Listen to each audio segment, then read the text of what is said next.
Hello everyone, welcome to my channel voice multiverse. ఈరోజు మీ ముందుకు ఒక మంచి పచ్చడితో వచ్చానండి. అదేనండి కొత్తిమీర పచ్చడి. అసలు ఇది అన్నంలో కానీ దోశల్లో కానీ ఎంతో బాగుంటుందండి. ఎలా చేయాలో చూసేద్దామా? దీనికోసం మనం ముందుగానే ఒక 3 టేబుల్ స్పూన్ పల్లీలు తీసుకొని బాగా వేయించుకొని పక్కన పెట్టుకోండి.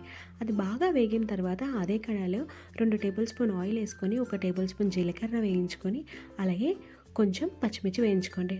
నేను కారానికి సరిపోయేటంట. నాకు కొంచెం ఎక్కువ పచ్చిమిర్చి పడుతుంది, ఎందుకంటే ఇక్కడ అంత ఘాటు ఏం లేవు, అందుకని నేను కొంచెం ఎక్కువ వేసుకున్నాను.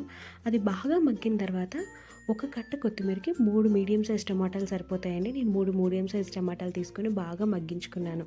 అది బాగా మగ్గిన తర్వాత ఒక కట్ట కొత్తిమీరని బాగా వాష్ చేసుకొని అందులో వేసుకొని బాగా మగ్గించండి.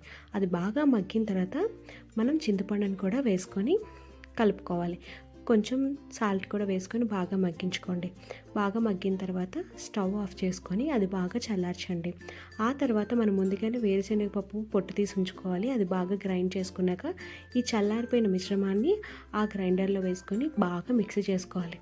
అంతేనండి, ఎంతో బాగుంటుంది కొత్తిమీర పచ్చడి. అలాగే నా ఛానల్ మీకు నచ్చినట్లయితే like and share and subscribe చేయండి. Thank you so much.